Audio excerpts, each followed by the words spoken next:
ഇങ്ങനെ ആയാലും എന്താ ചെയ്യാ മോളെ? കൊറോണന്റെ പേരും പറഞ്ഞ് ദുബായിനാണെങ്കിലും 3-4 വർഷമായില്ലേ? ഇതുവരെ ആണെങ്കിലും പണിക്ക് പോയാ? ഞാൻ എത്ര കാലായിന്നറിയാമോ പറയുന്നത് എന്തെങ്കിലും പണിക്ക് പോവാന്? കേട്ട ഭാവം നടിക്കണ്ടേ? ഇനി ഇവനെ ഇങ്ങനെ വിട്ടാ പറ്റൂല. എന്തെങ്കിലും ഒരു പോം വഴി കണ്ടേ പറ്റൂ.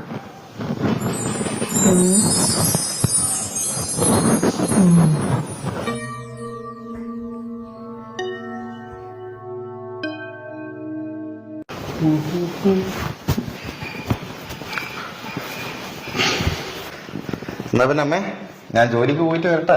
ആ മോനെ പോയിട്ട് വാ. ദിശേ എന്നാ പിന്നെ എല്ലാ ഐശ്വര്യത്തോടും കൂടി ഞാനങ്ങ് ഇറങ്ങാണ് പ്രാർത്ഥിക്കണം എനക്ക് വേണ്ടിട്ട്. ശരി.